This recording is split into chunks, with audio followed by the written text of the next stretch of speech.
Hello दोस्तों, स्वागत है आप सभी का हमारे इस YouTube चैनल में। दोस्तों, क्या समय यात्रा संभव है? जी हाँ, कुछ ऐसे ही। आज हम बात करने वाले हैं in the shadow of moon movie की, जिसमें समय यात्रा के बारे में बताया गया है, जो काफी ज्यादा दिलचस्प और मजेदार मूवी है।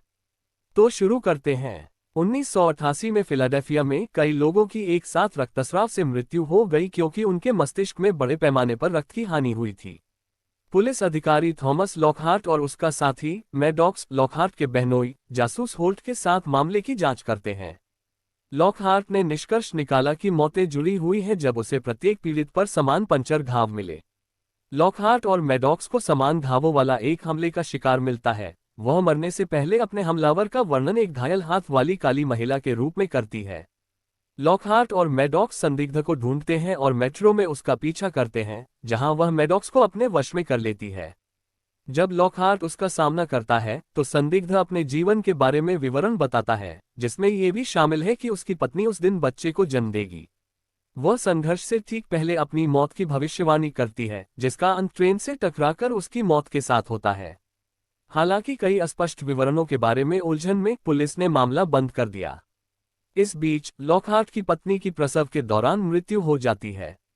9 साल बाद 1997 में एक स्पष्ट नकलची ने हत्या का एक और सिलसिला शुरू कर दिया।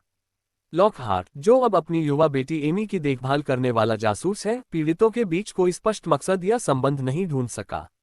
लॉकहार्ट ने 1988 में प्राप्त चाबियों को 1996 में निर्मित एक विमान का पता लगाया। नवीन राव, एक भौतिक विज्ञानी, जोर देकर कहते हैं कि यह समय यात्रा का प्रमाण है, लेकिन मैडॉक्स और लॉकहार्ट ने उनकी उपेक्षा की। एक हवाई क्षेत्र में नकलची को ट्रैक करने के बाद लॉकहार्ट 1988 के उसी संदिग्ध को पाकर हैरान हो जाता है, जो जीवित है और बूढ़ा नहीं हुआ है। वह अनजाने में मैडॉक्स को मार देती है और लॉकहार्ट को बंधक बना लेती है, और उसके जीवन के बारे में फिर से ज्ञान प्रकट करती है जिसे वह नहीं जान सकती थी। उसे चेतावनी देने के बाद वह गायब हो जाती है। 2006 में लॉकहार्ट एक निजी अन्वेषक है जो मामले को सुलझाने के लिए जुनूनी है। अब उसका मानना है कि इसमें समय यात्रा और डॉक्टर राव शामिल हैं, जो गायब हो गए हैं। किशोरी एमी होल्ट के साथ रहती है और लॉकहार्ट उसके साथ कभी कभार ही संपर्क बनाए रखता है।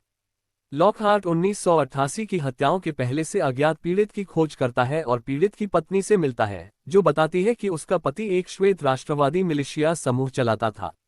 लॉकहार्ट होल्ट से मिलता है और इस सिद्धांत को आगे बढ़ाता है कि जैसे जैसे वे आगे बढ़ रहे हैं, संदिग्ध समय में पीछे जा रहा है, आतंकवादी समूह के प्रत्येक सदस्य को मार रहा है। लेकिन होल्ट इस सिद्धांत को खारिज कर देता है और लॉकहार्ट को मनोचिकित्सकीय सहायता प्राप्त करने पर जोर देता है। लॉकहार्ट ने होल्ट का बैज चुरा लिया, इसका उपयोग एक पुलिस अधिकारी का रूप धारण करने के लिए किया और श्वेत राष्ट्रवादी नेता की पूर्व प्रेमिका का पता लगाया, जो उसके घर पहुंची और पाया कि संदिग्ध ने उसकी हत्या कर दी है। लॉकहार्ट संदिग्ध का पीछा करता है और टाइम मशीन में गायब होने से पहले उसके हाथ को गोली से घायल कर देता है। लॉकहार्ट को होल्ट द्वारा गिरफ्तार कर लिया जाता है क्योंकि राव उसे देखता रहता है। 2015 में समुद्र तट पर महिला का इंतजार करते समय लॉकहार्ट ने एमी का एक आवाज संदेश सुना, जिसमें उसने उसे अपने बच्चे के जन्म के लिए आने के लिए कहा था। राव द्वारा अचानक उसका अपहरण कर लिया जाता है। राव उस तकनीक को विकसित करने की बात स्वीकार करते हैं जिसका उपयोग महिला अपने पीड़ितों को मारने के लिए करती है, एक इंजेक्शन जिसका प्रभाव समय के साथ दूर से शुरू किया जा सकता है। वह कहता है कि अब उसे विश्वास है कि उसका मामला उचित है और वह केवल उन लोगों को मार रही है जिन्होंने एक भयानक त्रासदी के अपराधियों को प्रेरित किया। लॉकहार्ट राव से भागता है और उस महिला से भिड़ता है जो खुद को रिया, एमी की बेटी और उसकी पोती बताती है। कई वर्षों के बाद लॉकहार्ट ने एक वयस्क रिया को मिशन लेने के लिए मना लिया। जब मिलिशिया समूह के आतंकवाद ने 2024 में एक नया गृहयुद्ध शुरू कर दिया, जब वह केवल 9 वर्ष की थी। रिया समय में पीछे की ओर यात्रा कर रही है, हर 9 साल में उल्टे कालानुक्रमिक क्रम में प्रकट होती है, दूर से ट्रिगर किए गए आइसोटोप के साथ अपने लक्ष्यों को गर्दन के पीछे इंजेक्ट करती है। उसके दृष्टिकोण से 2006 की घटनाएं अभी घटित नहीं हुई हैं और उसका हाथ अभी तक घायल नहीं हुआ है। अपनी ही पोती की मौत के अपराध बोध से उबरते हुए लॉकहार्ट ने कबूल किया कि उसने 1988 में उसकी हत्या कर दी थी।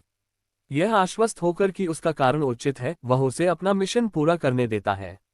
रिया के अतीत में चले जाने के बाद एक बुजुर्ग राव इंजेक्शन चलाता है, रिया के लक्ष्यों को मारता है और आतंकवादी हमले और उसके बाद के गृह युद्ध को समयरेखा से मिटा देता है।